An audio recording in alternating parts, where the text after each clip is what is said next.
শীত শেষ হয়েছে তো কি হয়েছে, পছন্দের নাস্তা খাওয়ার জন্য কি আবার শীত লাগে? হ্যালো এভরিওয়ান, আসসালামু আলাইকুম। কেমন আছেন সবাই? আশা করছি সবাই ভালোই আছেন। শীত শেষ হয়ে গেছে, তারপরও আমার কেন জানি না খুব রসের পায়েস খেতে ইচ্ছে করছিল। তাই বাসায় ছিল 1 লিটার পরিমাণ রস।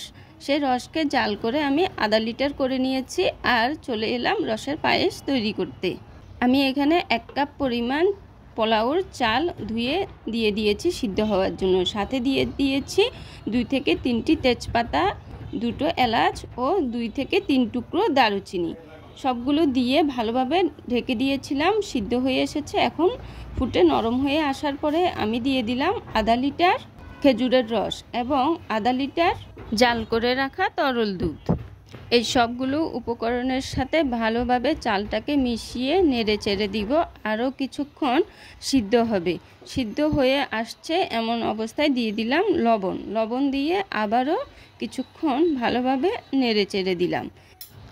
এখন দিয়ে দিব 1 কাপ পরিমাণ কোরানো নারকেলের পরে এবার দিয়ে দিলাম 1 টেবিল চামচ গুঁড়া দুধ। ভালোভাবে গুঁড়া দুধটা পায়েসের সাথে মিশিয়ে নেব।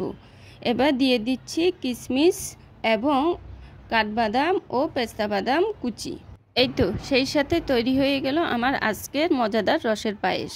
শীত থাকুক বা নাইবা থাকুক, আমার এই পায়েসটা ভীষণ পছন্দ। সুযোগ পেলে এই পছন্দের পায়েসটা বানিয়ে খেতে খুবই ভালো লাগে। আমার আজকের রেসিপিটা কেমন লাগলো অবশ্যই কমেন্ট করে জানাবেন। কিন্তু রেসিপিটা ভালো লাগলে অবশ্যই শেয়ার করে দিবেন। খোদা হাফেজ।